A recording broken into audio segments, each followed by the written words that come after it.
If he had turned into a giraffe and that was the gameplay, that actually would have sold me. Like that. Oh my mama, that would have been funny.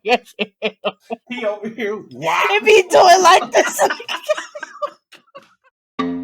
Calling out all my nerds, freaks, and geeks. It's mob time. Don't tune in cause the showtime. Go ahead and call the gang up for the one time. Rap, Phoop, Ryun, got them on the line.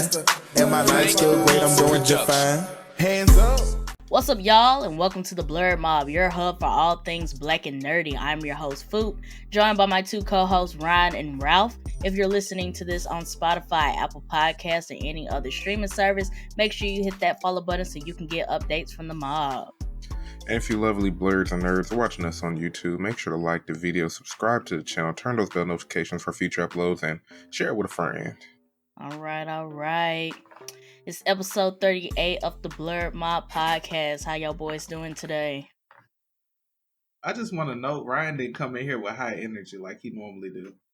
He got on this plain gray t-shirt. His face is just very nonchalant. It's not gray. You must don't want to be here today. He going to the army today. That's what it is. Yeah, it's like that green little color that the army be wearing. It looked gray to me. You need to turn on your HDR. No. I'm just going to say it's gray. You need to. I'm just going to say it's gray. I'm chilling, bro. I've been up late playing Starfield, worrying about school because I've been procrastinating, and yeah. So you just stressed out?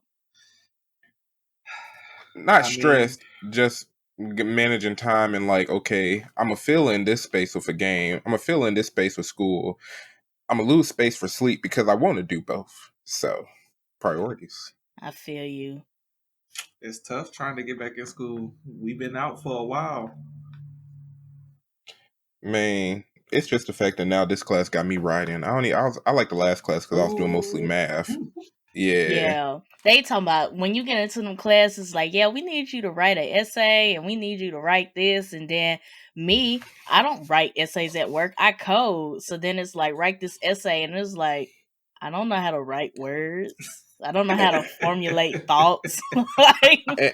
And my issue has always been like, when they give you like this loose criteria, I'm like, how do I know if what I'm saying is going to give me full points? Like, I'm just giving my opinion and then it feels weird. You know what I mean? I had a class like that when I went fall semester 2022.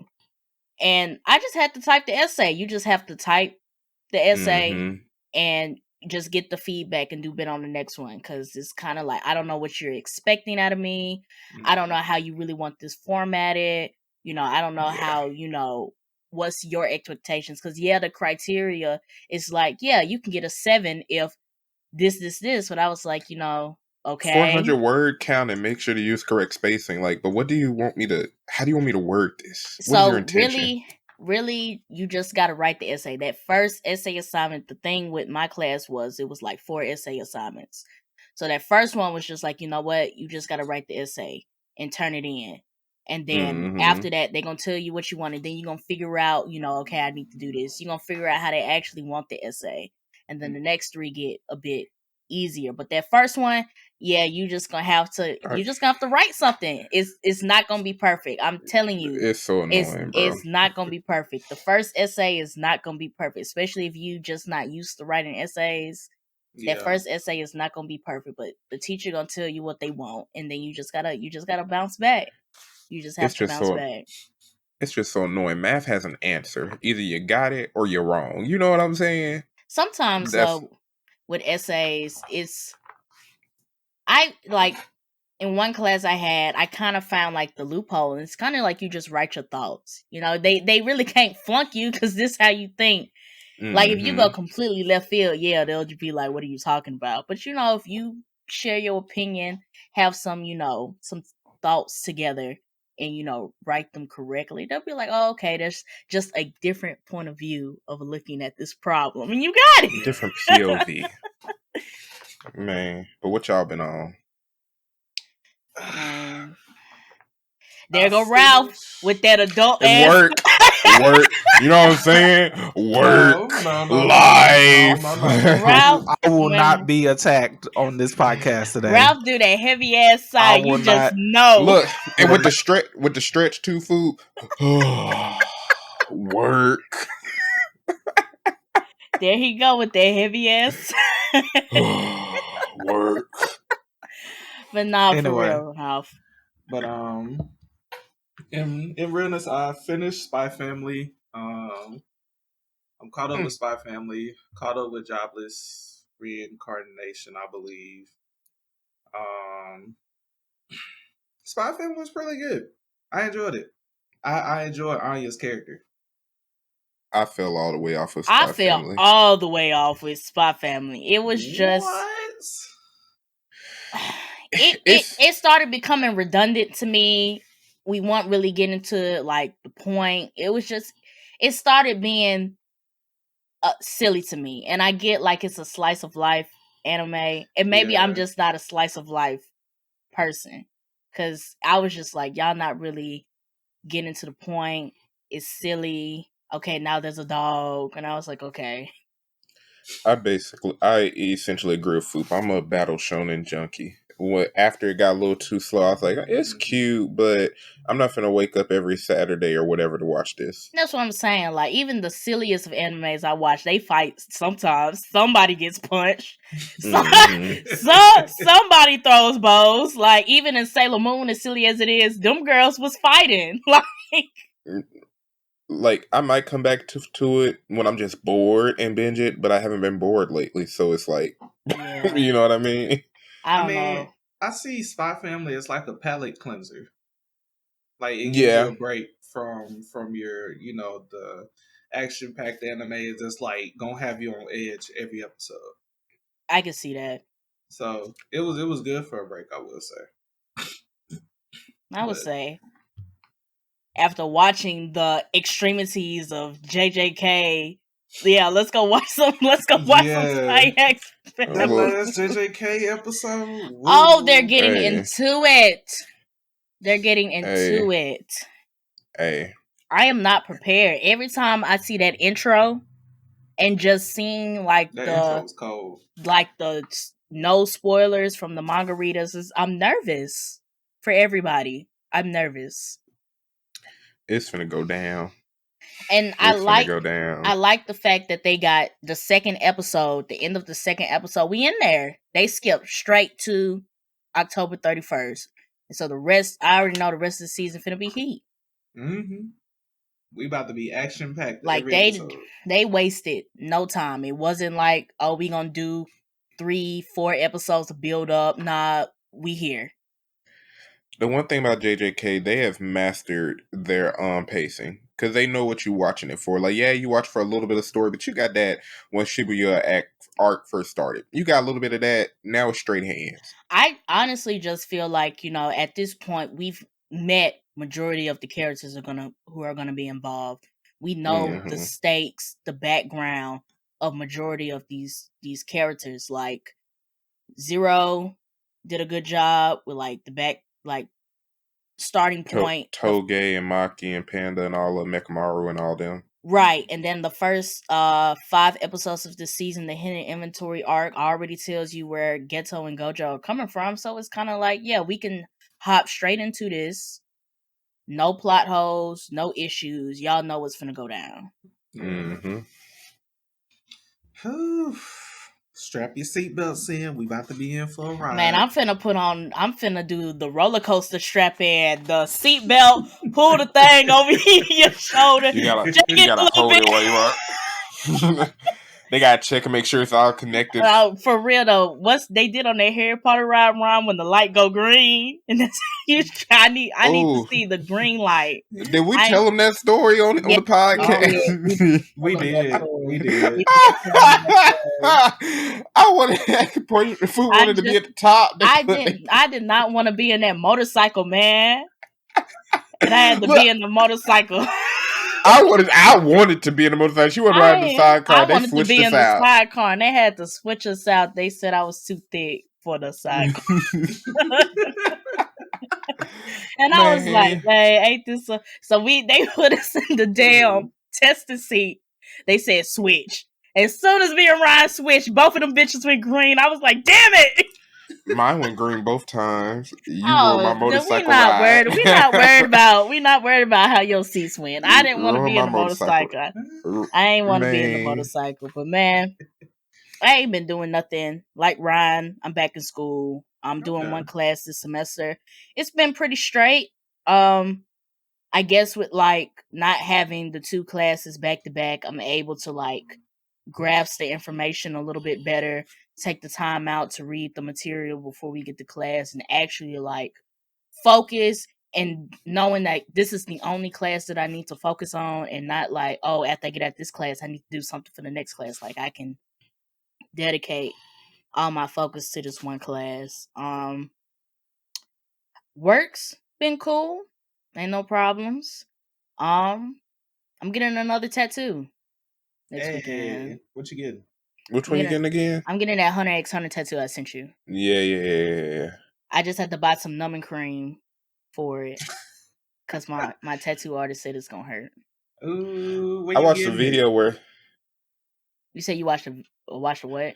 I watched a video of someone using that numbing cream and his whole leg was getting tattooed. I was like, man, I don't feel nothing. I was like, oh, Phoop gonna love that. That's how I'm trying to be. I'm trying to sit in a chair, chop it up with my tattoo artist because I love my tattoo artist. That would be the one thing that I miss when I move. It's my tattoo artist. It's hard to find good tattoo artists. And you know, just chill for the 2 hours and 30 minutes it's gonna take to do this tattoo. So when you move, you staying in the same state, or you sliding down here back south? I want to go back down south. We gonna see where though. You already know what I'm about to say. No, y'all, I ain't even gotta repeat it. You already know the undertones. I have to figure it out. I gotta talk to the people and see where I can go. If I want to stay with the same company, I'm gonna have to figure some things out. Come to the dark side. No. They be stressing you out. The way you be huffing and puffing every time you get on this episode. Right. Absolutely not. Absolutely not. The way you be huffing and puffing every time you get on this episode. No. Look, and every now and then he'll sprinkle I'm telling you. Every now and then he'll sprinkle in. Went to a party, baby shower, hung out with family, but work. Like, nah, it's okay. Thank you for the offer, but I would have to respectfully decline. Right. You make us not want your job. Like, it's just my program. That's all. Then he said, "Come to the dark side." Like, what? No, no, definitely not. No. But a couple things I want to get into before we get into our topics. On today's episode of That's Not True, 2 rumors popped up in this past week that really shook the table on the internet. We're here to debunk those theories and maybe do a little discussion of what if this was true. So the first thing is that a couple days ago, a rumor came out that Grand Theft Auto 6 was going to be $150. It's not true, but why would y'all say that? Like, I just want to say, I would have been the first person in line to pay for that. $150? I mean, hey, Ralph, you say it confidently because I'm with you. Say it confidently. Don't let Phoop shoot you down, Ralph. Say no, it. But listen though. Talk over her. Talk over her, Ralph. Wait. If it was the base game, this is not a premium edition. This is not a deluxe edition. This is the standard game. Yes. Y'all would have paid $150 for it. Do you know how much? As big as GTA 5 Online was, as much money they made but this from is that with the low base, investment. But this is the base game. Look, that if they can, we don't. Listen, this game GTA 5 ain't been out in 10 years, Ralph. It's been 10 years since it first came out. Yes. They've invested years into this, and Rockstar ain't finna mess up. But $150, and this is the base game, not with the DLC expanded maps that they said they're gonna come later. The base map in GTA Online already going to be huge. If they disappoint, this is going to be a bigger disappointment than Cyberpunk 2077. So y'all would pay, but I'm just saying though, $150 off jump. I'm agreeing with whatever Ralph's saying. I'm agreeing with Ralph. And the reason, what gives it that extra oomph is the fact that they're working, or they're rumored to be working with the people that make the roleplay servers. They're getting in with them, so that means they're gonna make things a lot better than what they've had in the past. If you ever seen roleplay and how intricate that can be, it's gonna be a lot of money thrown into this game. And when you talk about gaming, bro, like GTA Online, even though they milked the hell out of it, it survived for like 10 years. People pay $70 for a video game now that lasts them 30, 40 hours. Spider-Man 2, that's going to be a 30-hour campaign, 40-hour campaign, and you're paying $70. GTA 5, if you was online these many years, you got 10 years of enjoyment. I got about 6. Come on now. Not even that. Let's talk about the fact that 2K just came out for, I think the base was 70, except you still have to pay to get your VC. If you want to max your character out, that's $130 right there. And you just spent $200. Period. And 2K the same game over and over. But you just said the base game for 2K is $70 and you can pay extra to get the additionals. This rumor right here was saying the base game for GTA 6 was $150. My point, GTA's base game ain't other games. Wait. My point is that 2K has been shipping out the same stuff every year, and people decide to pay $70 for it every year. If you don't want to pay $150 for a game that just came out, next year it'll be 11 years probably around the time it actually comes out. Y'all saying y'all gonna spend $150 and y'all don't know what the game look like. You can wait. You can wait for trailer. Here's the thing. GTA 6 base game ain't going to be other games base game that you're paying 70 for. If 70 is the minimum, Rockstar's proven they can go higher. They proved that they're going to deliver. Now you can wait. You can wait for trailers. You can wait for walkthroughs and everybody on Twitch. But if they said 150 and it's even a quarter of what's currently in GTA 5 and GTA Online, plus probably what 50 people in an online server and more buildings and all that other stuff. It's got man. I think y'all being highly optimistic. But if you Phoop, you finna pay $70 for Spider-Man 2? That's a 30, 40-hour campaign. You're gonna get through that and be done for like 3 weeks of enjoyment. The only thing I'm saying is that the only thing that we have gotten out of GTA 6 is the leaks. No trailers, no gameplay. And I feel y'all. But I just feel like $150 and we ain't seen nothing from the game. I just feel like y'all being highly optimistic. That's fine.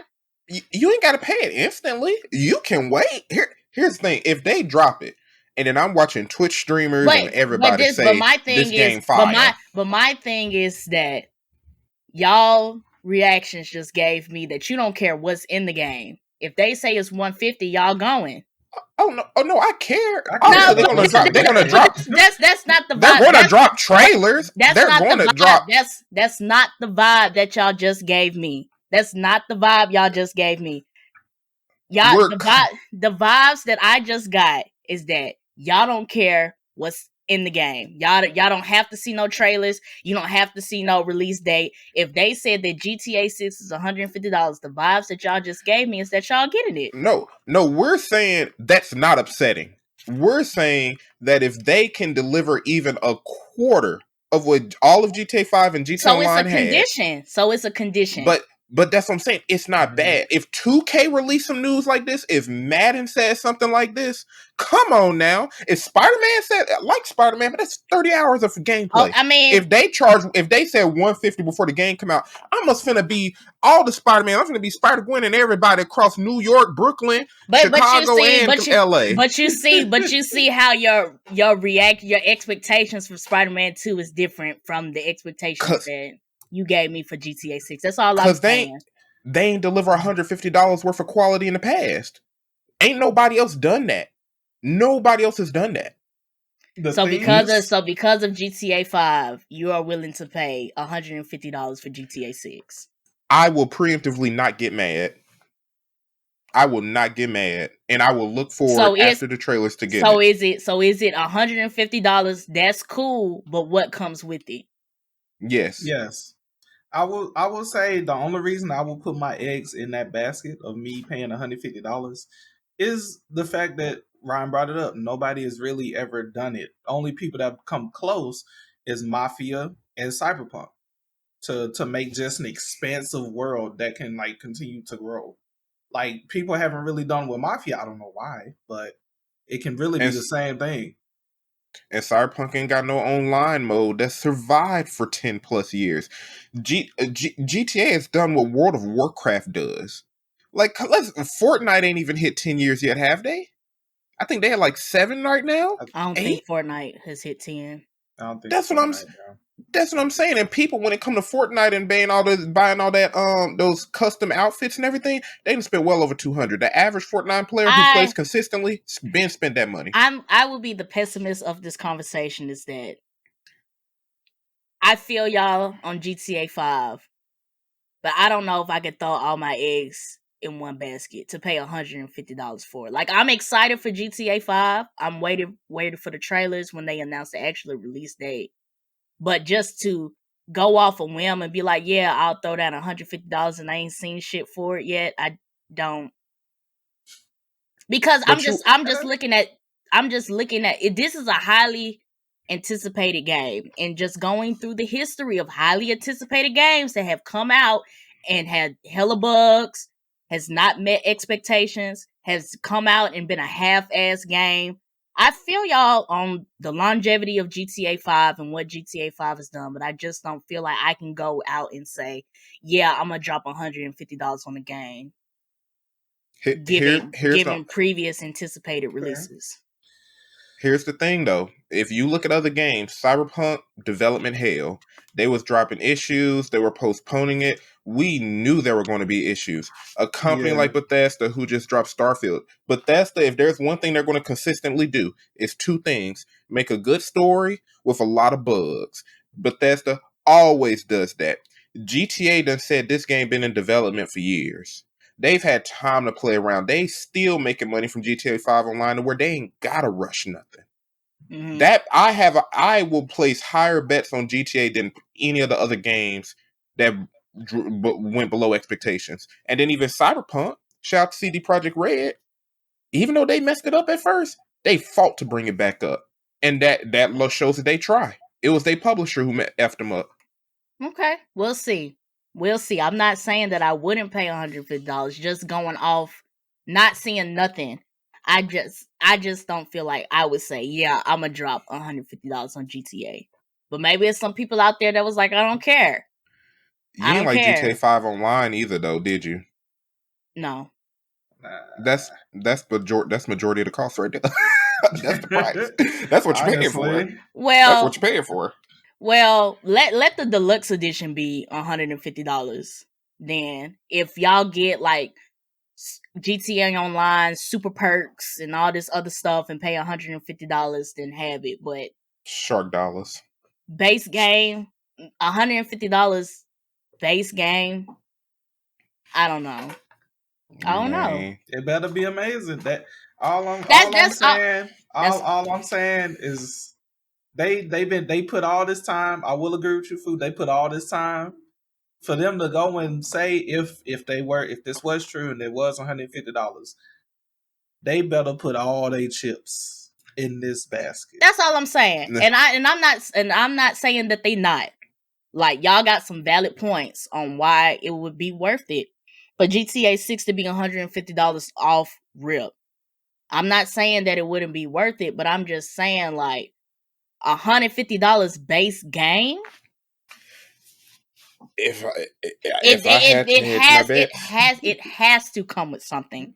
It has to be like all this optimism y'all been speaking in my ear. It has to be there for you to confidently look me in my face and tell me that the base game for GTA 6 is going to be $150. It has to be everything y'all just said just now. It has to. Another thing I like, Rockstar, Take-Two Interactive, they have been quiet. Like, they went through that hack. And they ain't said nothing. They put out that one statement about, them apologizing about the game being leaked and that they're constantly working on it. They handled their business, but they ain't said nothing. They did. One of the representatives from Rockstar did come out and say and debunk the rumor that the game was going to be $150. Now they did come out and say that, but you right. They ain't said nothing about this game. But that shows how focused they are on it. Like, Cyberpunk invested millions into their marketing. Like, they're the most recent failure, I believe. They invested so much in the marketing. GTA, their publishers have been quiet. They have been in the shadows working. And for me, that's a good sign.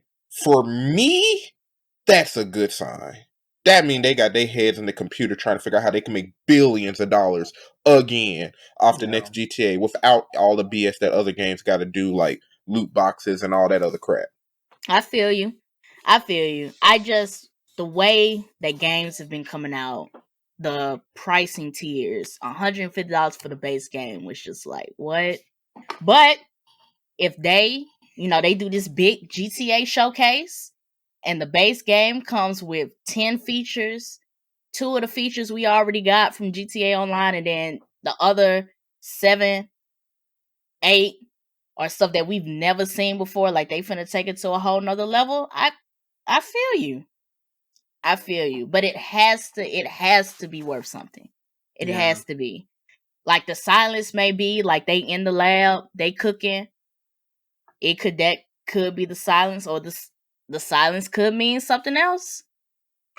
Look, we just don't know. And that's my only thing, is that we just don't know enough about this game for me to confidently say I would drop 150 on GTA 6. That's my only thing. All I'm gonna say is if it's fire, you jumping in that online. Don't pull none of that mess. No, Ryan. When I walk out, they shot me instantly. No, Ralph, I keep getting run over. I went in by myself. I don't have a Lamborghini yet, and they keep beating me in races. Work, hustle, grind. I didn't feel like doing that. I didn't feel like doing that. You can't just walk into GTA Online and think you about to be a law-abiding citizen. Well, ain't nobody. Right. I wasn't trying to be no law-abiding citizen. I didn't know what was going on. I was robbing gas stations day one. Y'all are fiends. Y'all are fiends. Back when the quest actually mattered in GTA Online, I was going hard when it first dropped. Because y'all are fiends. I just walked in, didn't know what was going on. They killed me. I ran out of bullets. Then they told me I wasn't at the right level to go and buy more bullets. So then I was just stuck. We weren't really cool like that. So it wasn't like I could call you up and be like, hey, Ryan, come get me in GTA. That was back in high school. That's what I'm saying, though. Like, I went into this jump by myself, and the first thing that happened was a dude chasing me, trying to kill me. I run out of bullets. I'm not at the level to get more bullets. Like, what was I supposed to do? Hey, I had a whole gang on there. Me and my friends, hey, Ryan, y'all football practice. I'm just saying, I was thrown to the wolves. You had a buddy system, and I was thrown to the wolves. And you can't get mad at me that I ain't go back. We got it. The old one let you make gangs. We gonna make a Blerd mob gang. It's over with. It's cool. Fine. It's fine. It's cool. See, this time it's different. But I went in there by myself, and that's what happened. And I just didn't have the urge to go back. I ain't got nothing for you. Hey. All she right. didn't think this topic was going to get this big. she said this wasn't even a major topic, y'all. This wasn't even a major topic, but here we are. I guess we'll go by this one pretty quick. So the second thing that came out was that apparently there is a Drake and The Weeknd AI generated song that was nominated for a Grammy. That's not true. So it didn't get nominated for a Grammy because it wasn't commercially promoted, and they pulled it from all the streaming services. Yeah. But had it been on the streaming service and was commercially promoted, it could have been nominated for a Grammy. But just because of that one condition, it can't be nominated. Can anything technically be nominated for a Grammy, or do they have like prerequisites to get nominated? So yeah, the Grammy has rules. Yeah, so that's what I saw. They require the song to have generation, distribution, or in other words, just a broad release of the recording that's available nationwide. That's it. And because they pulled the song because of copyright issues, etc., it couldn't be nominated for a Grammy. But they said if that hadn't been an issue, it could have been nominated. Yeah, like Universal took that down immediately. So like, just thinking of like the future of music, of like people just start making AI generated songs with no copyright issues. Like maybe 5-6 years from now, the Grammys may just be AI generated songs. I mean, here's what we was talking about last time. Like, the industry got to evolve with technology. They already barely pay their artists because of streaming and everything. Have yet to update that because they don't want to. But like with this type of stuff, they ain't gotta pay nobody at all. They don't have to pay anybody at all. All you gotta do is pay for the person voice you'll probably be using, maybe at most. If they make rules to regulate that, because if you want to go into the actor strike, these companies were highly considering using AI to duplicate these actors' voices to make content, and they weren't going to get paid for it. Well, it depends. It depends on the type of contract you're under, because you can sue for using your likeness, whether it's your image and voice would fall under that, especially with the rise of AI. That'll be recognizable in court. It really just depends on if you sold your likeness or your identity to the company, like that football player kid who that story went around that his parents adopted him or whatever, and now he's in back-to-back litigations trying to get his money back. But he signed a full, I forgot the name of the contract type, but he signed a deal. They own him. They own everything in connection to his name, his image, and everything. So if you sign one of those, I would say by musicians that you know by name, like top tier, I don't think that would pass. Like the Drake and the Weeknd Drake ain't getting that one gonna slide. But if you want to talk about these upcoming artists, like that are signing to these, these record labels and stuff like that, and they're really not looking between the lines, or they don't have the support to read between the lines, that could happen. Hey, to all y'all up and coming artists, if y'all watching us, hire an attorney. I don't care. I don't care. They cost $2,000. So it's that fake bust down chain you buying, but that attorney gonna make you some real money. That attorney gonna make sure you don't get taken advantage of. They gonna make sure you get your money, and or Ralph, don't make that face. At the very least, they gonna make sure that you understand what you signing, because this AI stuff is real.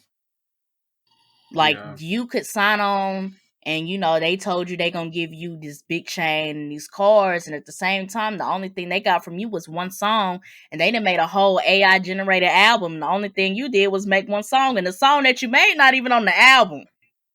And look, the labels and the publishers, they gonna get their money. Folks think some artists are so freaking rich. Like, y'all really think these music artists are rich? No. The folks who signed those contracts sitting in the office wearing a suit when they first came in and said, "Good job." That's why you see so many artists doing all these brand deals and all these sponsorships and stuff. That's where they get their money from. And half of them faking it. You remember that story with Migos and Gucci, where Gucci was like, "I gave them their first real chain." They was wearing fake bust downs. Like, your favorite artist probably ain't rich, you guys. Like, she probably ain't rich. Yeah. Unless they just blow up. Like, you literally have to blow up. Yeah. And even then, if your contract dead, it's not that you getting the money. They gave you a little down payment, buy you some outfits so you can fit the image. That's what I'm saying. Like, you have to do other stuff. Like, you have to do other stuff. Like, yeah, you a music artist, but what else you doing? Like, are you a brand ambassador? Like, these sponsorships and stuff like that. Like, get sponsored by Honda. Like, honestly, truly. But I don't know. I don't know how that would have went. an AI generated song nominated for a Grammy. And then what would even been the crazier part of is if it won. Everybody just Then it's like why are we in the studio? every company will begin to question their artists, like, can we save money just by asking for their voice and then just making generated songs with it? That's what it's gonna get to.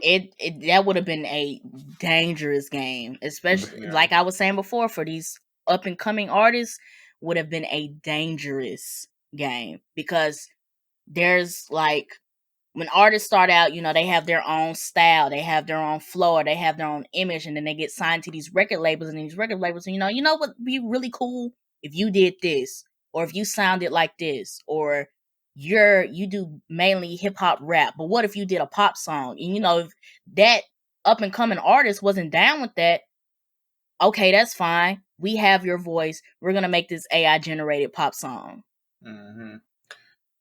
Or it's going to at least be similar to how they're doing like writing AI. Like, hey, we let the AI make the framework. You go in and put your little human touches into it to make it more personable, which could benefit the artists. Yeah. Like when they get in their little funks and they got writer's block, they don't know what to rap about. They be like, AI, go through all of my 5 past albums, make me some bars, and I'm going to edit it. It'll make them some bars. The only thing, because I was reading about Chat GPT in a class, but like after so many times that's happened, it's going to get to the point where the AI is going to start giving y'all the same lyrics. It's not gonna be new. They not gonna just be giving y'all bars that ain't nobody ever heard of. They gonna take bars from all these different questions, all these lyrics and stuff they didn't scrub from the internet, and y'all gonna be saying the same. Like we talk about it now, like all these rappers talk about the same thing. They say the same lines, lyrics. Y'all literally are going to have these same lyrics in every song.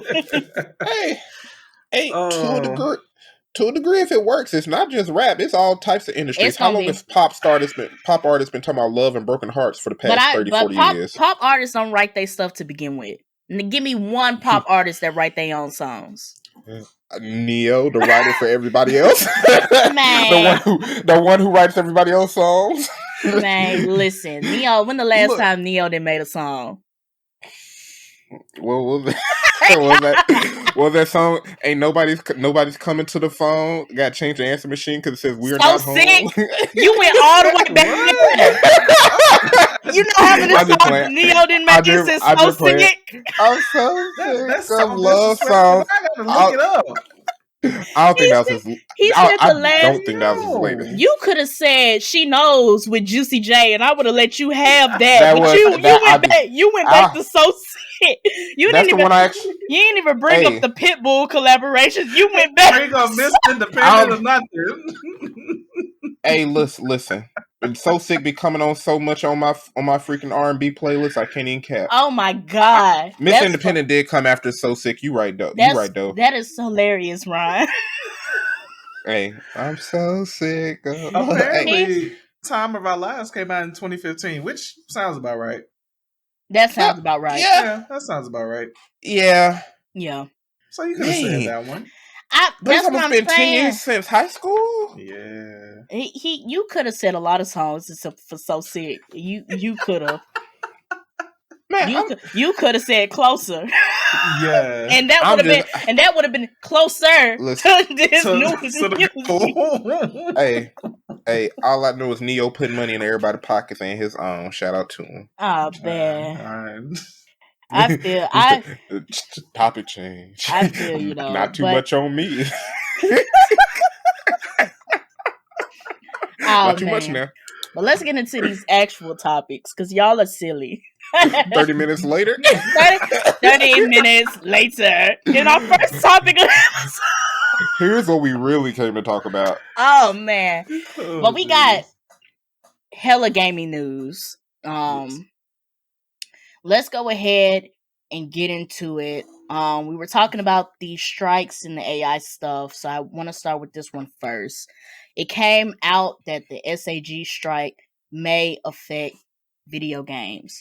So this is going deeply into the interactive media agreement which covers interactive or video game programs where the viewer or user can manipulate, affect, or otherwise alter on a real-time basis the sequence or presentation of the program. Who's covered under this agreement? All performers engaged in an interactive program or video game are covered by the agreement, including off-camera or voice-over performers, on-camera performers, which includes motion capture and stunt coordinators, singers, dancers, puppeteers, and background performers. They authorized it for the following companies. So Activision, Blindlight, Disney Character Voices, Electronic Art Productions, Epic Games, Formosa Interactive, Insomniac, Take-Two Productions, VoiceWork Productions, Inc., and WB Games, Inc. Okay, so all the American companies. I didn't hear Ubisoft and all of them up in there. Yeah, so basically, this is everybody who does because when I read it, the first thing I thought about was like Mortal Kombat, like how they use stunt performers, even the Star Wars games, like how they use stunt performers to actually get those moves and stuff and translate it in the game. And then obviously the voice actors for characters and stuff like that. Like Nintendo's kind of been every AAA game do that now, huh?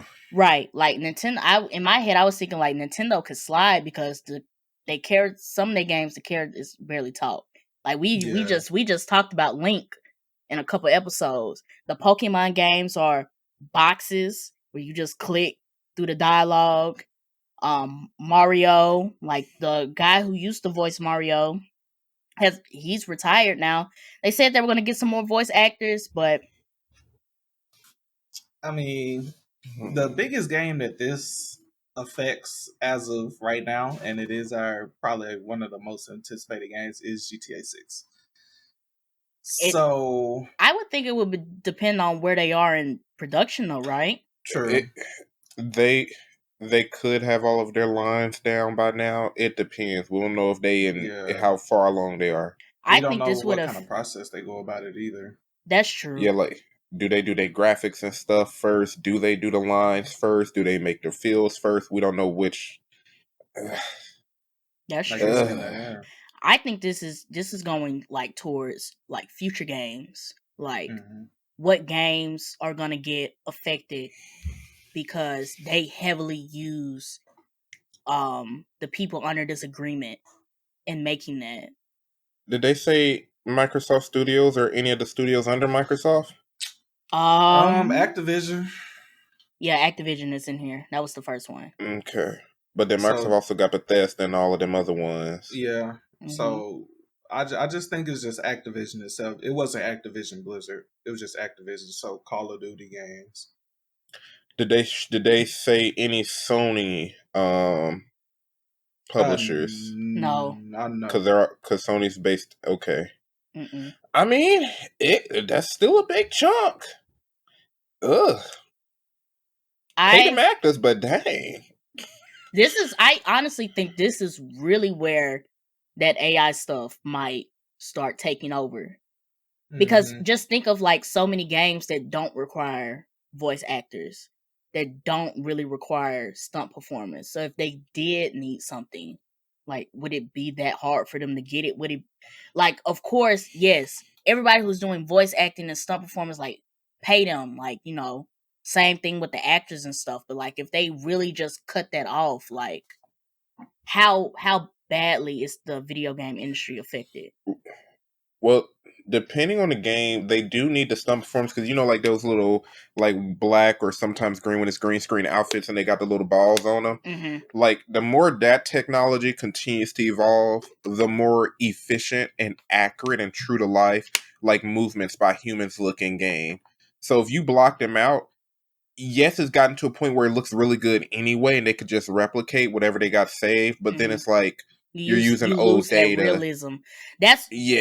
And I agree with you. That's the second thing that I thought about, is that with all of these games getting more and more realistic, like the movements, let's even talk about Hogwarts Legacy, how fluid those movements were for like doing the spells and the battle formations. Like you're going to start losing that realism.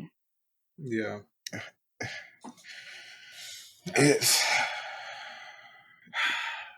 It's gonna be tough. I will say if if the current companies in the video game industry that are under this fire right now, if that strike does go through, it's gonna affect our future games. Majority of the games that might be coming out next year probably won't be affected, but it'll probably affect the games going from probably 2025, 2026 to the future. Yeah.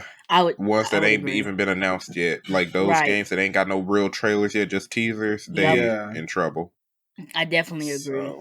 So, any game that has like very heavy combat, very heavy on like the voice interactions, like RPGs and stuff like that, like they're gonna take Mass a hit from this. BioShock.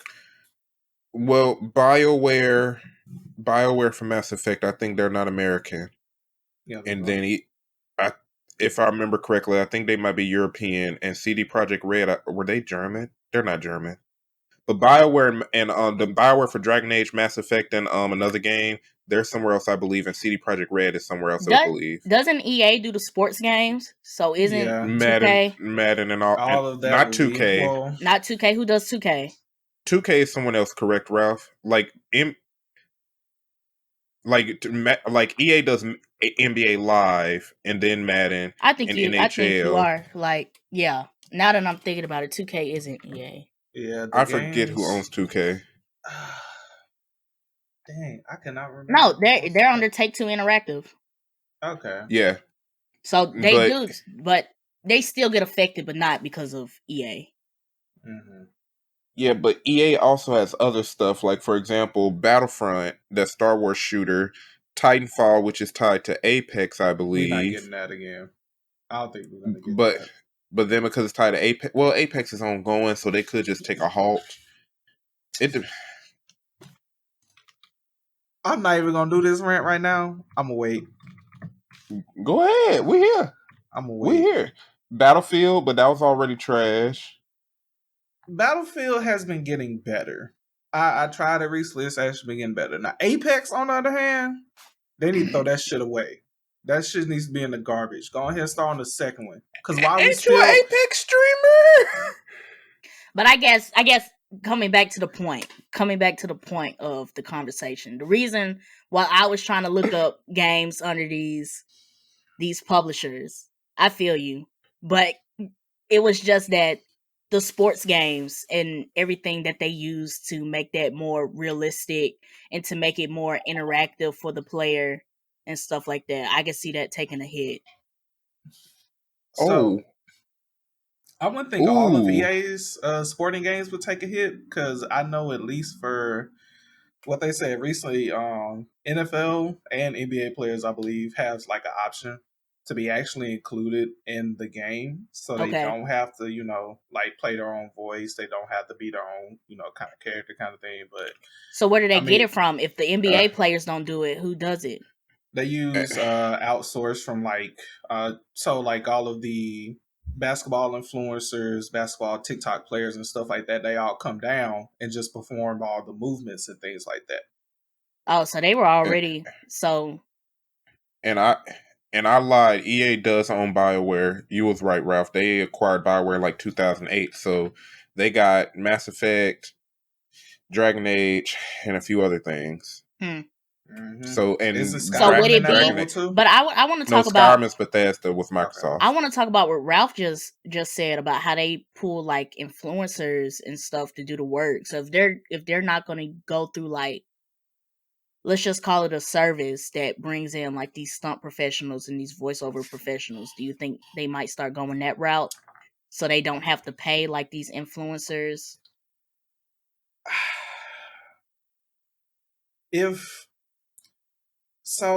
I kind of see influencers kind of being, in my opinion, being in that gray area of, right, that's what, I'm not really a part of the strike, but I kind of help do video game development, as like an interactive real person that help does the animation.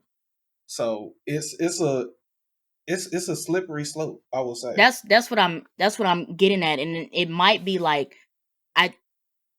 whatever the rules of the strike is, they may not be able to even participate in that. Mm-hmm.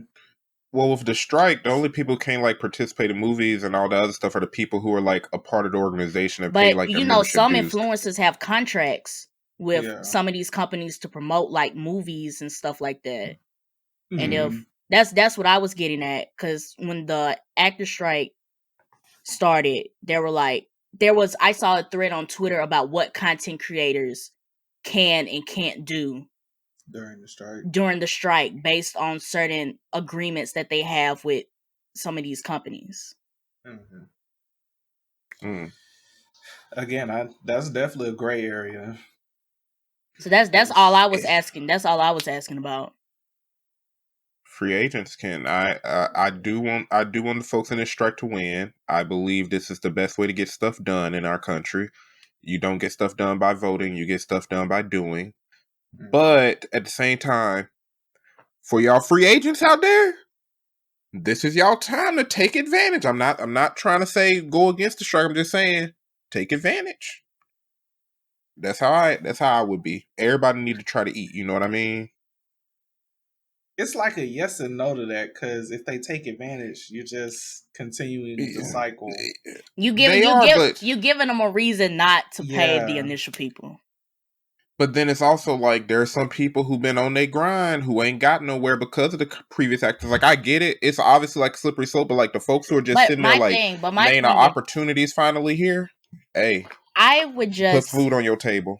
To Ryan's statement, I would just say to be careful, because if they did it to the people who currently was working for them, they might turn around and do the same thing to you.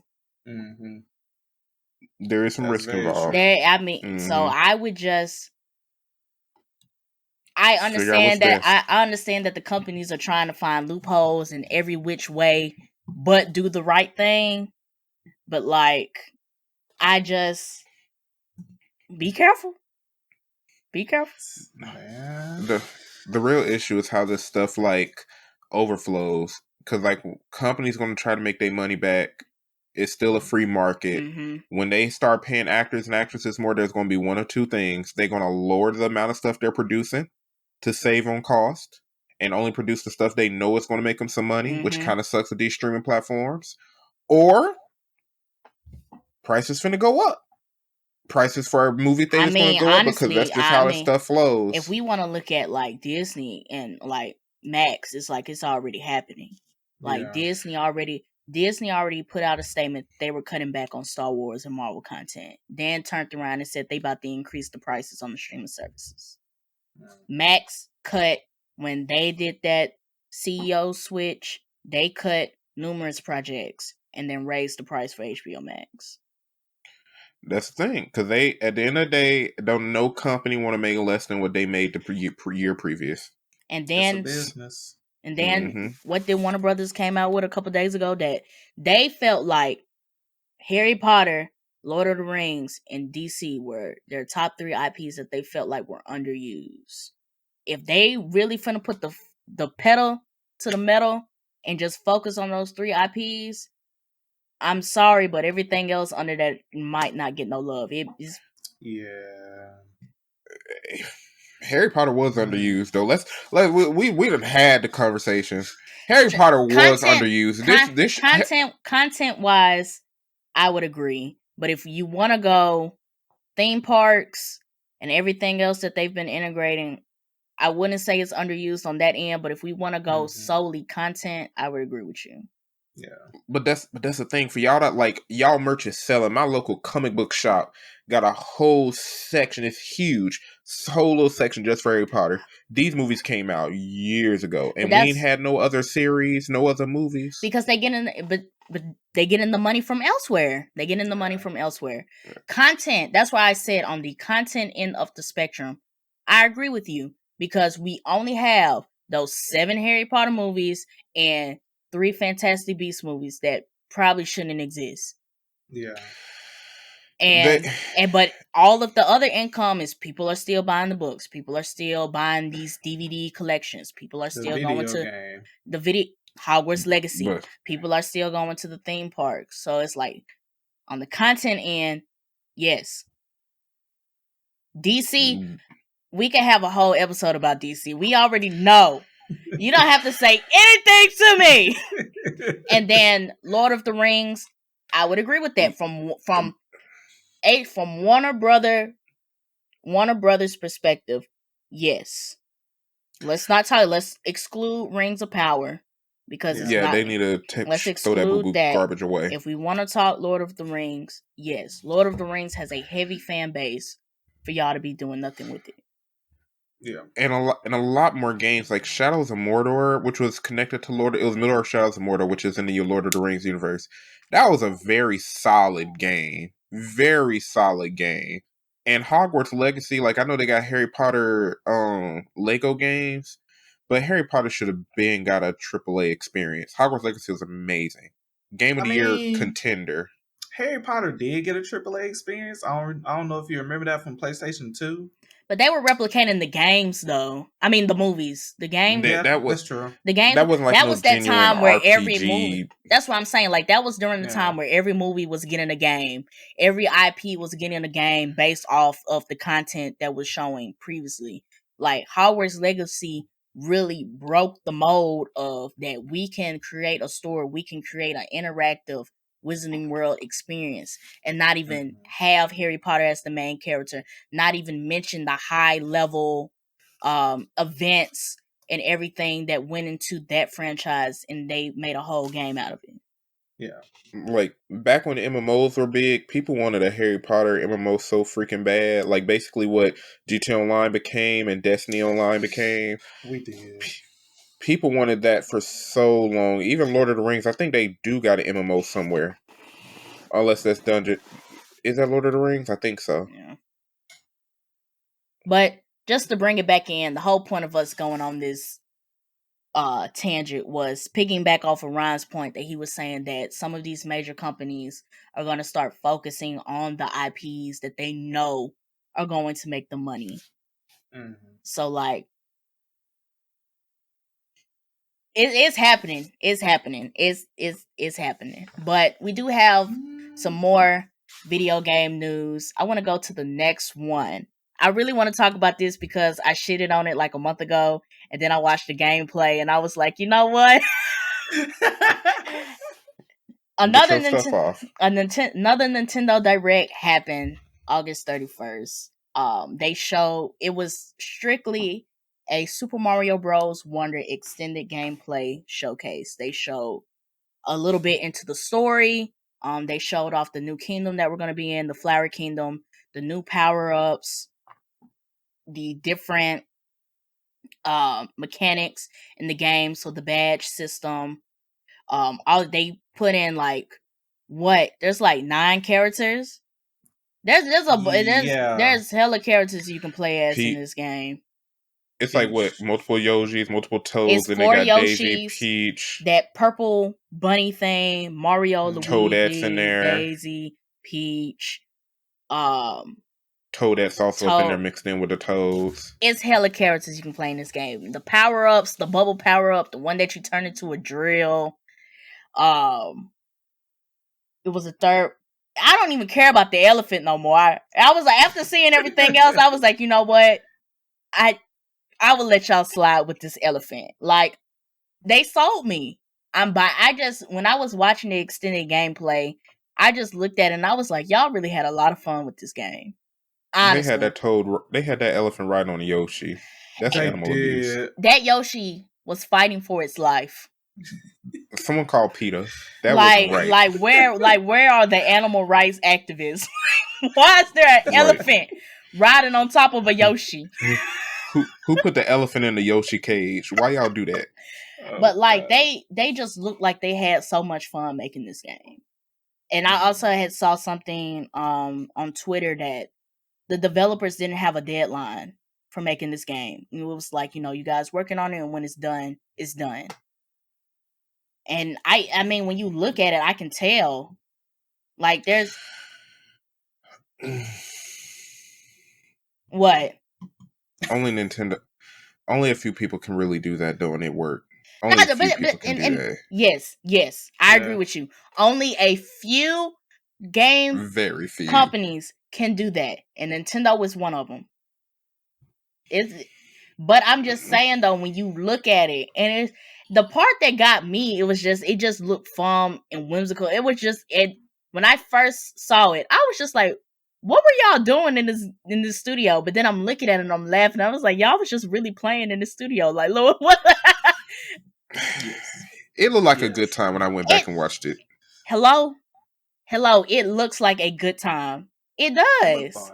It looked hella fun. That's the part that got me. And I think for what Nintendo is and everything, like how they present themselves, it was very on brand.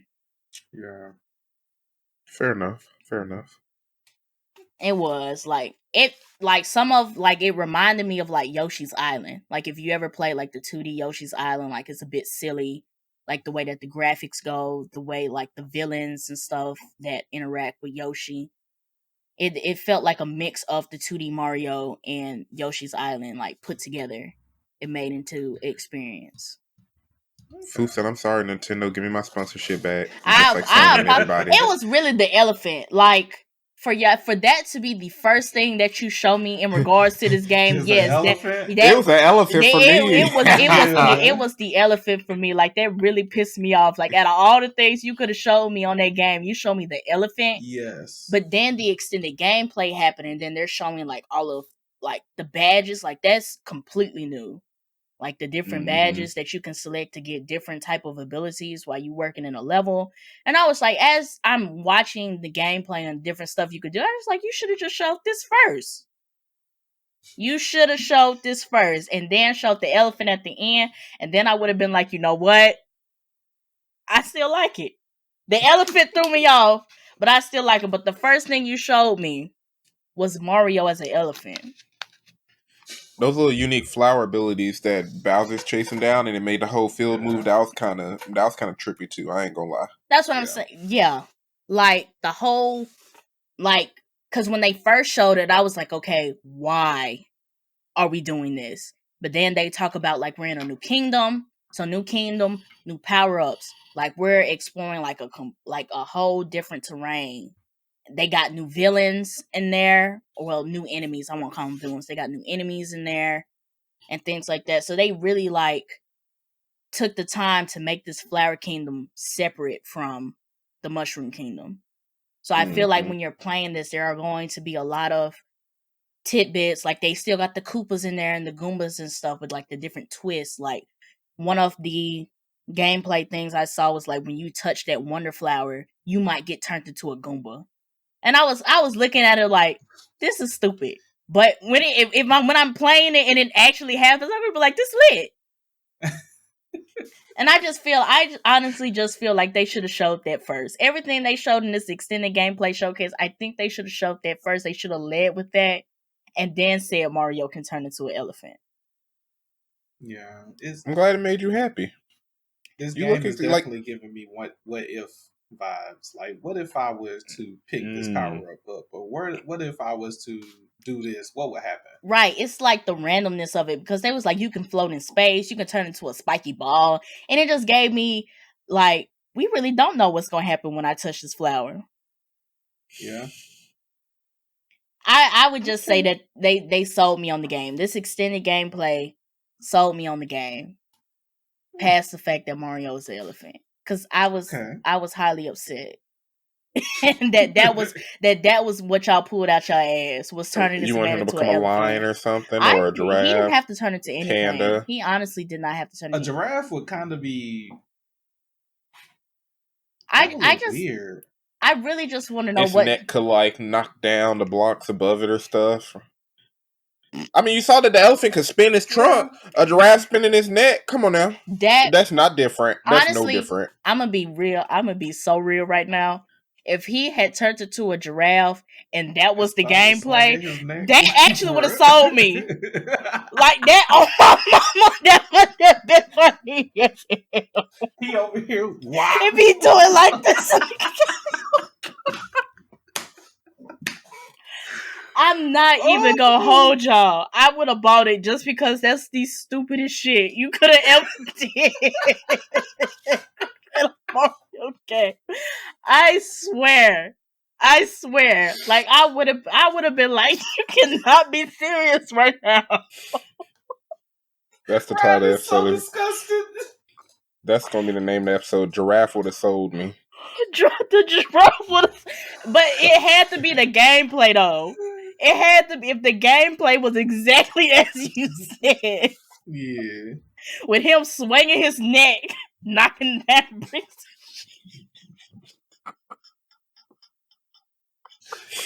You try not to laugh, right? But you cannot tell me that would have been the funniest shit on a Nintendo Direct. Y'all weren't supposed to take me seriously.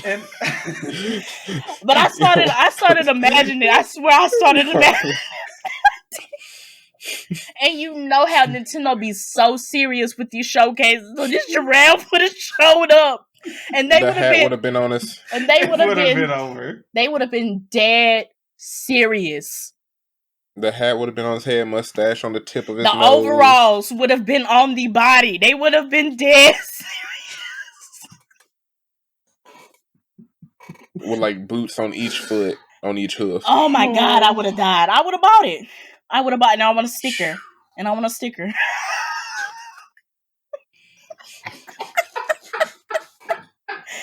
I'm dead. Y'all cannot tell me if Nintendo would have pulled up to the Nintendo Direct and Mario was a giraffe, y'all would have not bought that game. Y'all. Oh, Jesus Christ. Oh, man. But did anybody have anything else to say about Super Mario Wonder? No, I'm done. No. That was funny, Ryan. Maybe you should just stop saying stuff this episode. Lord. Oh my God. But while we talking about Nintendo, apparently the Switch 2 was shown at Gamescom. I got this article from IGN. They said Nintendo reportedly revealed Switch 2 behind closed doors at Gamescom 2023 last month, showing off the power of its upcoming next-gen console. The Switch 2 was shown running a souped-up version of the Switch launch title, Zelda Breath of the Wild. And they're saying that the visuals were comparable to the PS5 and the Xbox Series consoles. So with hearing this information, knowing that the next Switch game is going to come out with some up specs that's going to match or could match the PS5 and the Xbox, how do you guys feel about? Because they said that they're aiming for late 2024 to release a new console. So given all the games that we know are going to come out at release for the Switch, how are you guys feeling about the up specs? I mean, I will say with the Breath of the Wild, them saying they're not going to do a DLC. That was Tears of the Kingdom. Oh, Tears of the Kingdom? Yeah. Oh, wrong game. Them saying they're not going to do wrong title. Mm-hmm. Them saying they're not going to do a DLC, that kind of gives me a more reason to be like, okay, they're just waiting on the Switch 2 to drop, and then they're probably going to bring something with that, which is possible. And around the time that Mario Kart 9 is supposed to actually release, that might be a system seller. Mm-hmm. Mm-hmm. I mean, we were just saying in the last episode, it is around that time Nintendo releases kind of offshoot before/after Xbox and Sony. So it's a good time, and I'm pretty sure they're going to keep it backwards compatible. Like, honestly, that's what everybody's worried about. They are not sure, and Nintendo has not said anything on whether the next Switch console is going to be backwards compatible. Mm-hmm. In my opinion, in my wholehearted, honest opinion, it needs to be. If it's a Switch 2, that's what they called it, right? Yep. Yeah. If it is a Switch 2, they either need to make it backwards compatible to physical games, or make it a very smooth transition for you to get your digital games over to the new console, because it just would not make sense for them to do that. But I understand if it wasn't physically, because they can't do them cartridges the same way to get all that data for comparable graphics to Sony and Microsoft. That's what I was thinking about. Yeah. It depends on what the cartridge looks like, because if they have to use so much amount of space for like chips and everything else to get those specs up there, they may not have enough room for the cartridge is already small as it is, and if you look at me in my face and the cartridge has to get smaller, we in trouble. And the cartridge shows the data, and depending on the size of the console, that's how it interprets the data, outputs it. Because what I'm thinking is, they said they were still going to keep it with, you know, the handheld piece and the console piece, so it has to be in the whatever we're calling that part, the screen thing, the actual console.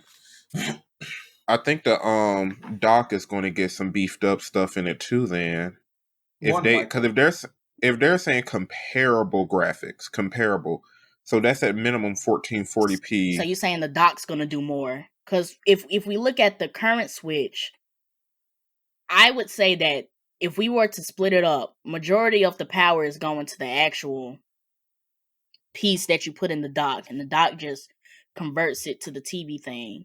But you thinking they're gonna beef up the dock? I feel like they got to, because I don't see, unless technology has just evolved. Yeah. How else would you get near like PlayStation 5 graphics? Imagine trying to play Ghost of Tsushima or something along those lines. Like they're pretty much trying to say, hey, we can compete with playing Ghost of Tsushima on PS5 versus playing it on this new Switch 2.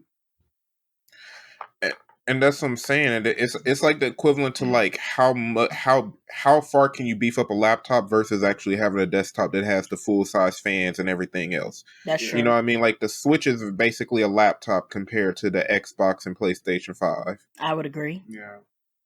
So it's like tough. Yeah. I'm interested to see how they. I think the smart thing. I agree with Ryan. I think the smart thing to do is to beef up the dock. Yeah.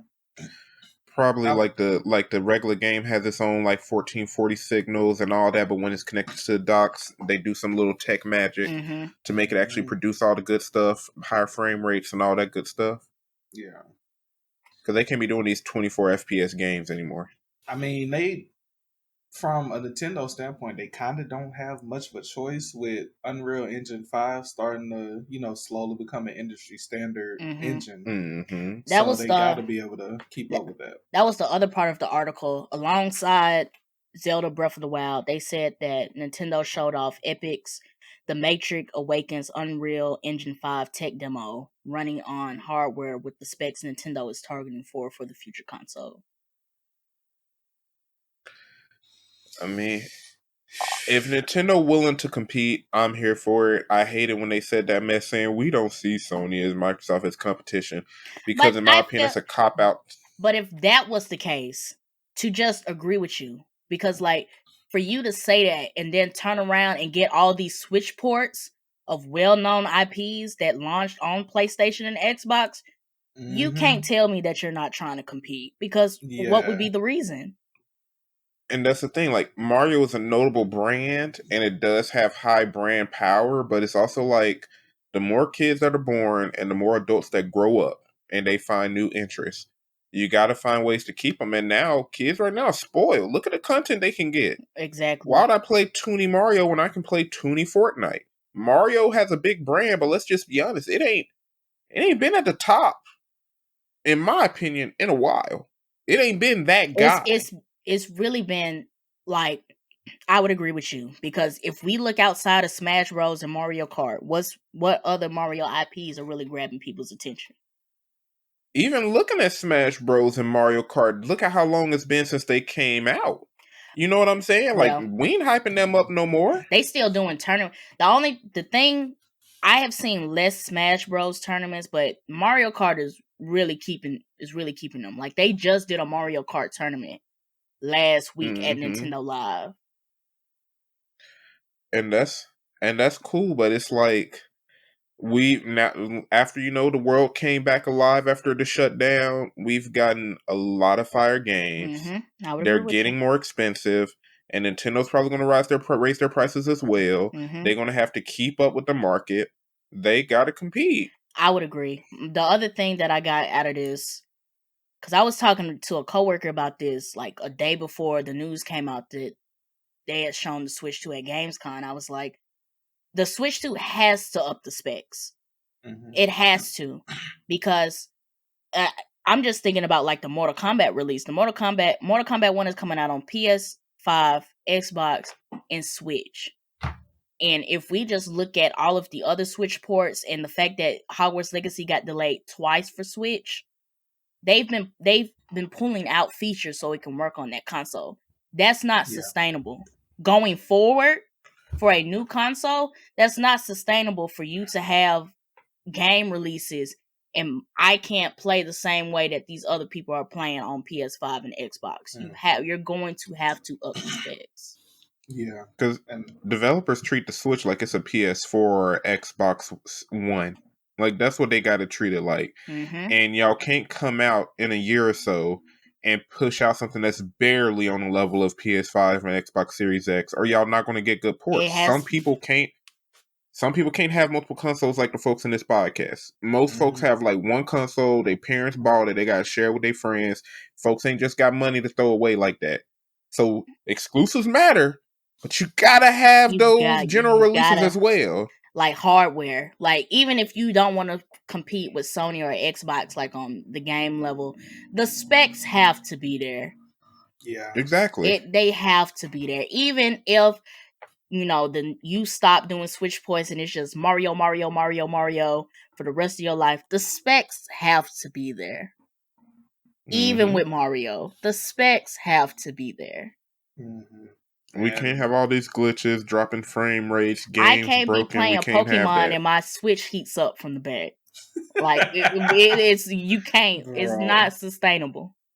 You can't make these big open world Pokemon games and my Switch start heating up 30 minutes in the gameplay. You can't. We can't. We cannot. Look. Only thing I need Nintendo to do is go back to doing physical games. Like, go back to Just Dance. Go back to Dance Dance Revolution type games. Because that's where, in my opinion, Nintendo really excelled. Like, you can hop on the Wii even right now and throw on Just Dance some and have a ball. So why can't they just integrate that into the Switch now? I mean, they have that. They have Just Dance for the Switch. They do? They have Just Dance. The only thing I would say about Just Dance is that Just Dance, they are milking Just Dance. Like, that Just Dance should have stopped a long time ago. Like, they are milking that franchise. But they still have, like, those motion-based games. Like, the Wii Sports that came out. Or it's some boxing game that they got. Like, that physical part of it is still there. That's just not holding up as it did. Well, here's the thing. They ain't investing in it either. Like, you're talking about that little boxing game when they had the springs on the arm, which came out like around the time the console released. This another boxing game. Well, but I would agree with you. But I would agree with you though. They don't invest in those physical games. Because I got Switch Sports, and when they first dropped it, this game is coming to it. This game is coming to it. I'm like, do y'all not read the room and see that people are sick of undeveloped games that aren't fully matured? Like, you can't drop a game and say, hey, DLC is immediately on the way. That lets us know you purposely didn't finish it.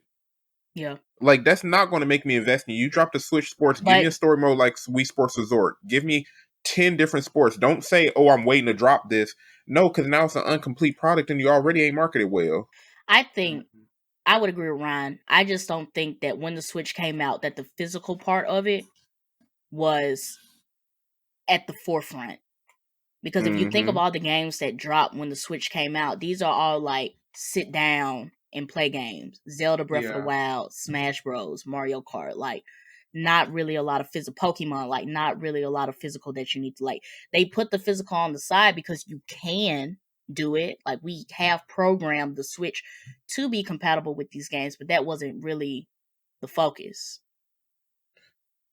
True. Okay. But I mean, but even like going forward, I'm not really sure they will invest in the physical side, because if we're taking this as them trying to compete with Sony and Microsoft, how many physical games are coming out on PS5 and Xbox. Well, if they go with that mindset, they need to stand 10 toes down behind it. Because the whole point of having the Joy-Cons that can move around, turn them to the side, play with friends. If you're telling us that you're not finna invest on your physical game side, then merge those Joy-Cons into the console like Sony trying to do with their little whatever portal. Give us only physical controllers, modify those, and keep those up to par, and truly invest in the mechanics within the console. If the only thing you're trying to sell is portability and not motion anymore, then go 10 toes down behind it. Give us the best portable experience. I agree. And I think the only reason that they haven't done that to this point, because the only real physical game that really gets some junction is Mario Party. Yeah. Like, that whole point of... And I also don't think they're going to get rid of the Joy-Cons if they're still doing, like, we can turn these into controllers so you can play Smash Bros. And play Mario Kart. I don't think they're going to get rid of the Joy-Cons. I just think that they're not going to invest in making games where you have to, like, where that physical standpoint comes into. But I think the sharing aspect of it, you being able to take off these Joy-Cons and turn them into controllers, like, anywhere, I don't think they're going to get rid of that. But I do agree, like, if y'all not going to invest in the physical stuff, just say that, you know? Yeah, and truly go through with it, because that's your only... Those are your two selling points. Nintendo's two selling points are portability and motion. That's the only reason some people don't hold them to the same regard as Microsoft and Sony when it comes to graphics. But if you even get rid of one of those, catch up. Yeah. Put some pep in your step. Everybody going to be looking at Nintendo, so what are you going to do? Exactly. Where you at? Stop making these half-assed games. Invest in your IPs. They really disappointed me with Strikers. They really did. That's what I wanted to talk about when you had brought up Switch Sports. Like, it was Switch Sports and it was Strikers, and it was just like, this game is not finished. Like, y'all done gave us 8 characters for Strikers. Talking about more characters are on the way. It's like, it's done now. By the time I play a week of Strikers and I ain't got no new characters, it's done. That's the thing, bro. Nintendo, honestly, worse than most of these. I hate to say it. Y'all need to let that nostalgia go, fans. Nintendo worse than a lot of these game publishers when it comes to developing half-ass games. That's what they're making. They ain't been investing much time into it. This Mario game, they invest. We can tell. It looks like they invested into it. Wonder This is gonna be a full scale game. But what I am concerned about is when the Switch 2 comes out and what's going to be the quality of the new Mario Kart, the new Smash Bros, the new Zelda game, the new Pokemon game. Like, are they going to be complete? Like, are we going to get a full experience, or are you guys going to just give us something because you need to give us something to go with this new console? Mario Sonic at the Olympics game, because it's going to be another Olympics coming up soon too. Yeah. So we know that's coming. That would be a good... That would definitely, just going back to Ralph's point, that would definitely be a good physical game for them to invest in. They need to put quality, though. The last good Mario Sonic at the Olympics game was the Winter Olympics that came out in, what, was that 2012? It was on the Wii? Yeah. The Winter... When it came to customizability for your Mii and all the little outfits you can unlock, the little story mode they had... That was the last one that was good. Like, they made another one after that? If that was 2012, didn't they make one in 2016? Do I got it? I think. Yeah. Because I got one over here. They did make one for the Switch. Yo. I just like the picture of the cover and everything just popped into my head.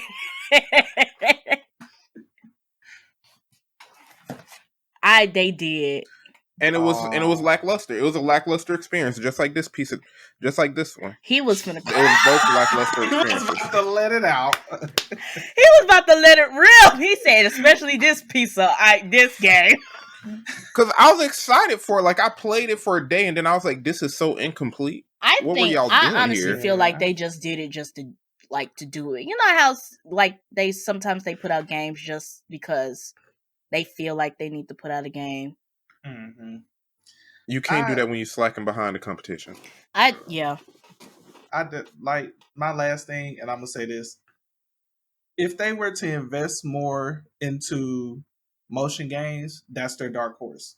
They're if they do well with their motion game, because they're getting Call of Duty back. If you remember back on Wii, they had Call of Duty. They it was had the little gun ass. thing. They had the little gun thing, but it was motion. It was start. So if they can continue to mold that and make it better, I honestly, they need to do that with Fortnite. They need to do that with Fortnite. Yeah, because they need to make it so you can. On that tuning stuff they do in Fortnite, I can see that fitting well. But like Call of Duty, with the hammer too, you start swinging. I didn't like the way that they did. It was some games that they put on the Wii, like the 2K, Call of Duty, Star Wars, The Force Unleashed. Like, I did not like the way they incorporated that on the Wii. I just know 2K was ugly. It was disgusting. It was like, I was like, I understand what y'all are trying to do, but no, it's not working. It's not working. And that's the thing with Nintendo. Like, when you buy a Nintendo console, you really committing to just Nintendo games. And that's why, like, unless you're a kid who grew up on Nintendo and you just really, really love Nintendo, in this economy, you better off getting a PS5 or Xbox. I am very interested, just to bring it full circle, I'm very interested to see what is all coming with this Switch 2. Mm-hmm. Because like Ryan just said, like, the nostalgia is going to keep them alive every time. But like, with the type of games that are coming out or are about to come out, like, if we could fully get that capability on the Switch without downgrading, they got something. They have something. But if they don't do that, we 1 or 2 generations away from Mario losing his throne. Yeah. Yeah. It's only so many Mario Karts you can make. I already told them I already told them what they need to do to make Mario Kart 9 go up, and if they don't listen to me, it's just I don't know what to tell you. Exactly. But we got one more game topic. I try to make this one pretty quick. Just our last Mortal Kombat 1 update. We got the newest member on the main roster. Skip this. I don't know who this hyped up. Listen. Shout out to the anime girl. I mean, the video game girlies. I'm glad y'all happy, but get this out of here. Man, ain't nobody need this. She didn't even look entertained. She did it. But you gonna let me get it out though? Are you gonna let me get it? No. No. You're not gonna let me get it out? All I wanted to say is that Natara's on the roster, and the only reason why I wanted to bring it up is because this was already rumored for her to be on the roster, and they thought she was gonna be announced before Sindel and Shao Kahn. But all I want to say is, I wasn't even gonna bring up the fact that Megan Fox is voicing her, because that's just, to me, like, the voice acting did not fit the name of the game. What I wanted to say before Ryan started hollering at me is that I did. You did start hollering. You did start hollering at me. What I wanted, I got a little riled up. I understand, and rightfully so. But what else I wanted to say is that I wanted to throw back to one of Ralph's requests from the Mortal Kombat Live that we did, is that they are bringing back Test Your Might in Invasions mode. What I've know at this point is that apparently there are 3 main spots left on the main roster and 1 cameo that we're missing. Early access starts September 14th, so if you bought the premium edition and you were not aware, you do get early access on the 14th, while everybody else waits for the game on the 19th. And that's all I wanted to say before you started yelling at me, because I said I wanted to make it quick. I just hate that they did that little Megan Fox trailer. She ain't look like she was into it. Her voice does not It didn't even match. I like the Jennifer's Body Easter egg that they did, but like, if you look at her interactions with the other characters, it's not fitting. It's not clicking up here. It ain't give vicious. It ain't give fatality. It gave, y'all did this, and she said, okay, cool, I play Mortal Kombat, and y'all was like, this is going to get him. Like, it just didn't feel like... Yeah, I just want to take note that this is the first ball that they'll drop. It is, but it's just like first ball that they'll drop. Is it the first ball? It just makes me go. If we rewind to all of our complaints, is this the first ball that they dropped, or is this just one where it was like, okay, Ed Boon, what's going on? This is the one where I'm like, y'all could have kept this on the shelf. There was no reason for this to fall. There was no reason for this ball to drop. She easily could have been DLC, and everybody would have been fine. Yeah, they could have just left her out. I'm sorry, there was no point. No point. I will say this was the first glass ball. Okay, that has been dropped because there was no reason to bring Megan Fox as a voice actor. She just doesn't. To me, she just does the voice that's attached to the character just doesn't seem threatening enough. I honestly feel like this maybe, I said this before, like I want to play with all of the Mortal Kombat characters. She's actually maybe at the very bottom of my list. She did. Like, the way that everything just went, Fair like, enough. I couldn't even lock in on the gameplay. It's just because that I just don't like the voice. This feels very celebrity. It was, and like it didn't even feel like she was going up against the Blades. It didn't even sound like somebody was aggressive, and I was like, hold on, I'm trying to beat the misogynistic, rumors. I'm trying to beat them, but it took everything in me to not tweet and say who asked for this, who did this impress. I'm sorry, y'all like this. I just, misogyny aside.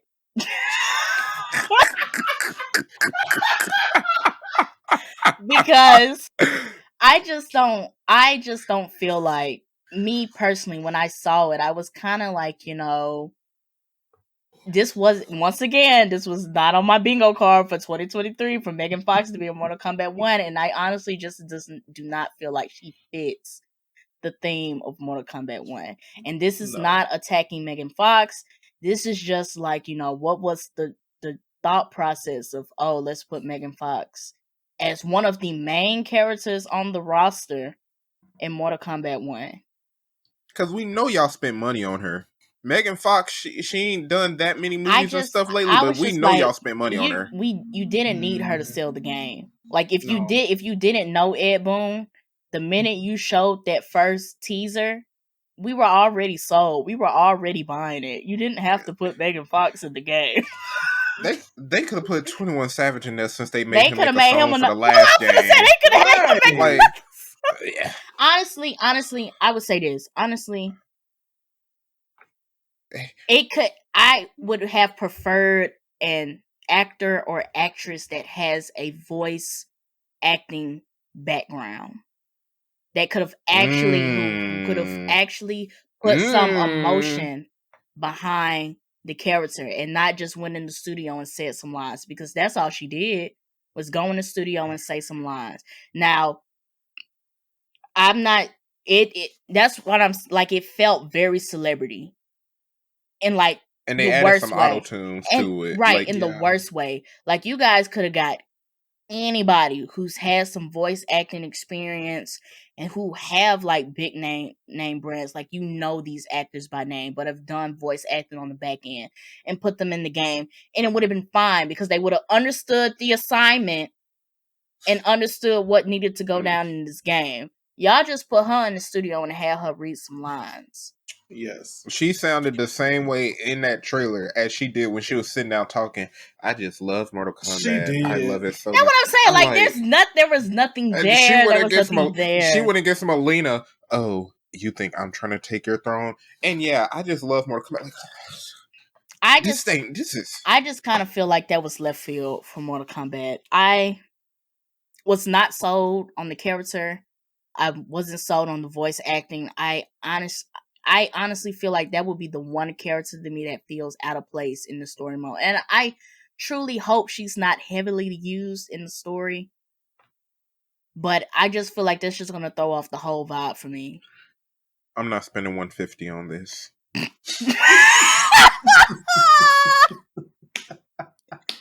Not spending $150. Oh, man. You better chill out. Megan Fox might be the female protagonist of not Mortal Kombat, on GTA 6, and then what? Then it might fit. It might fit then. At least they're humans. Yeah, you know what? Put her in GTA. That could work. Put her in GTA 6. Do it. And you know what? I made the 21 Savage reference. I feel like he would still be better than her in GTA. I just don't feel like she fit the mold of Mortal Kombat 6. No. I mean Mortal Kombat 1. I'm getting GTA 6 and Mortal Kombat. It's so many numbers. Shit. But man. I do want to move on to the last thing. We are running over time, but I do want to get this out. I want to get a couple things out, and then we're going to go ahead and shut this down. So we did get... Ralph shut it down already. For the audio folks, his video cut out. Oh, man. Ralph was like, you know what? I'm going to cut this off right here.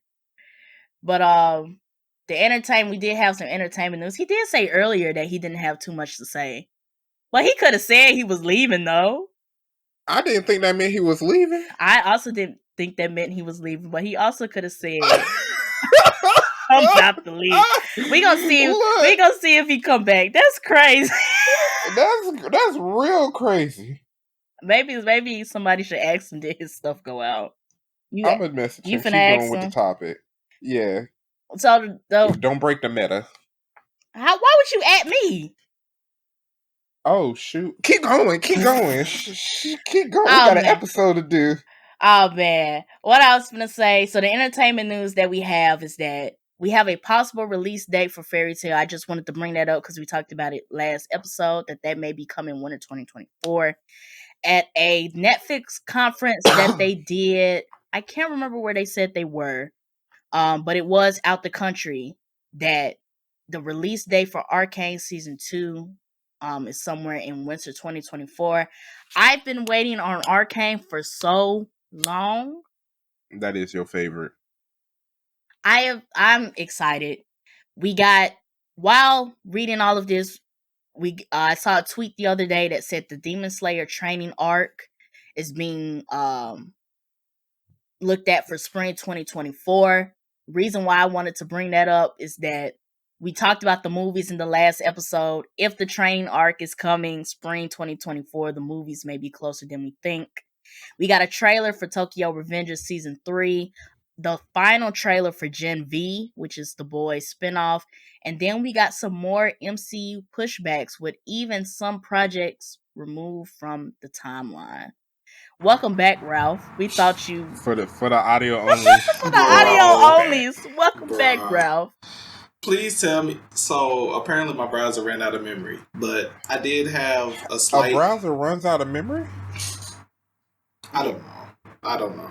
But that's if I build a PC, I'm letting Metro Micro Center build it. I think you messed yours up. I'm just playing. You want me to kick him out next round? Kick him out. just kick him out. We thought, because what I thought was, because you remember you told me before we started the episode, you was like, you really didn't have anything to say for the entertainment stuff. So when I said we about to get into the entertainment stuff, you just logged out, and I was like, well, you could at least say he was finna leave. He could have told me, y'all gotta do the outro. He could have at least said he was finna leave. Oh god! But after I've just listed out this long slate of upcoming things, new trailers, what are you guys excited for, or what are you guys not excited for? 2024 is going to be lit. If Fairy Tail coming back, good. Soft, turn your brain off. Battle Shonen is back. I just want to see what the animation gonna be looking like. Yeah, that's gonna be the interesting part. I'm curious. That conversation that we had about which animation studio could be picking this up, that's definitely like the top of my list of what I need to know when they drop the trailer for this.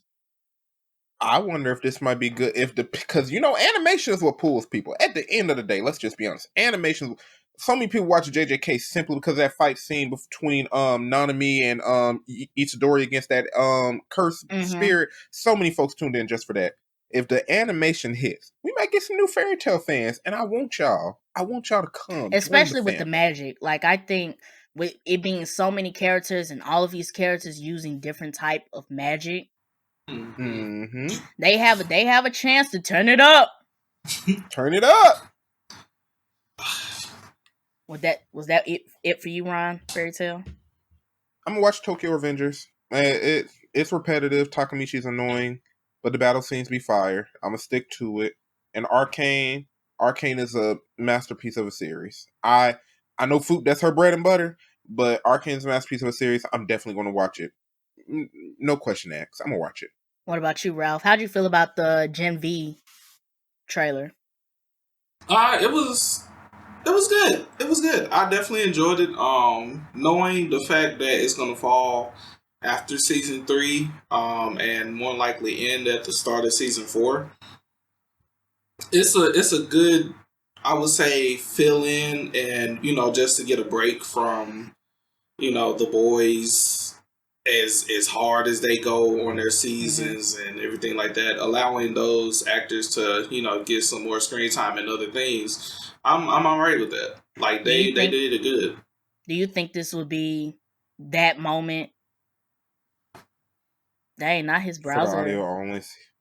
Ralph dropped out again. What I was about to ask Ralph is this: he feel like this might be a good opportunity for them to expand the boys' universe.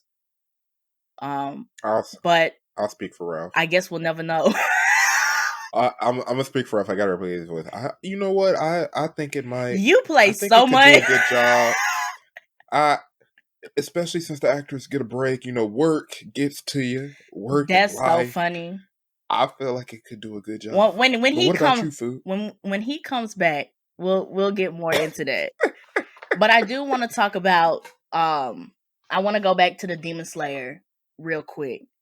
If the training arc comes 2024, when you think the movie might come?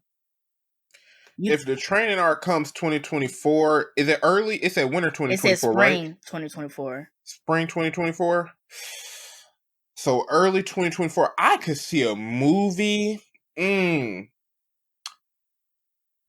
earliest December 2024. I could imagine January 2025. I could totally see the first movie dropping January 2025. I think they're gonna come 2025. I honestly, just because if the training arc comes spring 2024, I think the movie's already set. I think that first one might be in post-production right now. When did the Mugen Train movie drop? Was that around Christmas time when it dropped? No, that was spring. That was spring, so going with the same time frame, I could totally see the movies coming like January 2025. I think they about to let it rip. I did not think that the China art was gonna come this early. I did not. I didn't think it was gonna come this early. But if it is coming this early, they finna let it rip. They finna go hard. They about to let it rip. But I don't know if Ralph's gonna come back. But I did want to get into these MCU pushbacks. What interested me the most about the pushbacks, because the pushbacks aren't surprising. A lot of projects have been getting pushed back because of the strikes. But what did catch my interest, and sorry about that, I was trying to read something that Ralph put in Discord, but Armor Wars got removed from the timeline. Ironheart, Daredevil Born Again, Wonder Man, all of those that recently had release dates are now TBD. And it makes me wonder, because you remember we just talked about how Disney said they were cutting back on the Marvel and Star Wars content. Were these some projects that hit the chopping block? And are they chopped permanently, or are they just waiting to find room to put these projects back in? Honestly, I feel like they're on the back burner, but this is a big stove. It ain't no 4-eyed stove. This is one of them gigantic restaurants. Yeah, I feel like they got really pushed back on the back burner because, in my opinion, Disney's losing too much money. And I don't know if we're going to get into that. I would like for us to get into that topic we had off camera. Disney losing too much money. They gotta. Because the only three things that they have coming left for 2023 is Loki season 2. I think they had to put that out. The Marvels, it's probably tied to the stories. The Marvels is still coming out in November, and then they announced that What If season 2 is coming late December 2023. Echo got pushed back from November to January, and then they announced X-Men 97 for early 2024. So basically, stuff they already made they made some strides in the production. They're gonna keep doing that, but the stuff that probably ain't even started its initial recording, they just did the pre-planning. But here's the controversy. They said Ironheart was done. Ironheart was done. They were finished filming, and now it doesn't have a release date. What was the reception of Ironheart? Did people do they even genuinely do that for love? Do they even do that for series though? I know they show a movie to get like a general response. But to you know when they do those little survey samples, that I think they show like a little pilot episode to like those little survey groups and be like, "How did you feel about it?" I didn't hear anything about a pilot episode being shown. Oh, they just said it was done. Ralph left again. Ralph is killing me. He need to switch to Firefox. Maybe we just need to go ahead and end the episode. No, because you and me gotta have that convo. We gotta have that convo. No, because then this episode gonna go 2 hours, and I can't. 2 hours ain't bad. Oh, you must gonna edit it. So say what you gotta say about this Disney stuff, and we gonna go ahead and shut down the episode. I know I wasn't too excited for Ironheart, but I'm kind of just a little pessimistic about all the MCU related stuff now. But I haven't even seen too many other people talking about it either. Like, in my opinion, Disney might just be going through the internet and being like, okay, we losing money. Iger's thinking about selling us. Let's figure out what actually works. What actually is making money. And everything else, we can't do all them extras. Especially with this actor strike, we can't do all the extras. I would agree. I was excited for Ironheart, but I would say that I wasn't as nearly excited for it as I was for Loki Season 2, The Marvels, the next season of What If, the X-Men 97 reboot. They pushed back Agatha, and they renamed it. Now I forgot the original name, but they pushed that back, and I definitely wanted to see more of Riri Williams based on what we got in Wakanda Forever, but I don't know. I would say that after Endgame, Disney did put a lot on their plate. When they started announcing that they were going to be doing series and movies, and that these series were going to tie in with the movies, I think they started putting a lot on their plate. And honestly, some of these pushbacks and some of these TBDs were probably inevitable anyway without the strike. Yeah. And that's something to consider. We would never know, but you're right.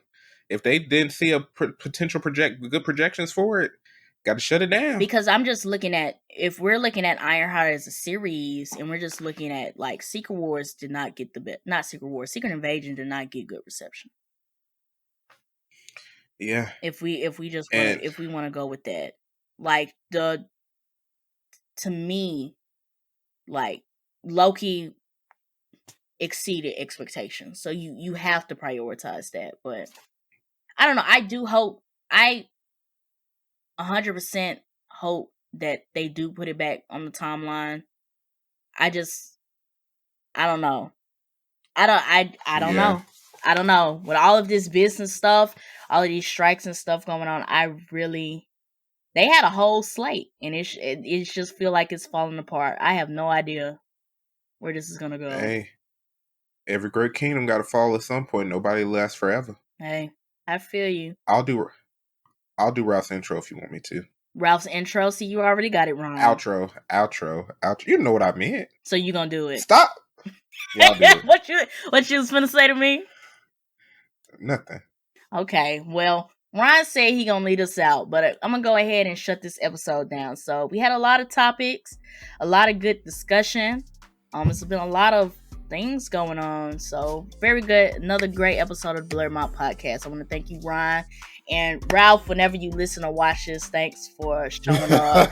I'm sorry that he said his Chrome keeps crashing, so hopefully we can get that fixed for the next episode. But I do want to thank everybody who's been watching or listening to us, whether this is your first time or 50th time listening. It's always appreciated. So now for the first time ever, Ryun is going to lead us out. So let's get to it, Ryun. To our beautiful fans, thank you once again for joining us in this episode. If you're watching us on YouTube, make sure to like, subscribe to the channel, and share this video with a friend. Turn on those bell notifications. If you want to find us on the interwebs, make sure to search the Blerd My Pod on Instagram, Twitter, TikTok. Twitter, now known as X. Facebook. We're also on Twitch if you want to catch any of our live streams. All of that should be in the description below if you're watching us. Also, make sure that you check out our affiliate links. We're on we got affiliate links of Entertainment Earth and Right Stuff Anime. Go and get you some collectibles, get you some manga, the whole nine. Make sure to utilize that. It keeps the lights on. And what really keeps the lights on is that Ko-fi link. Make sure to donate. It keeps everything going, moving forward. It's free, no taxes. Check it out.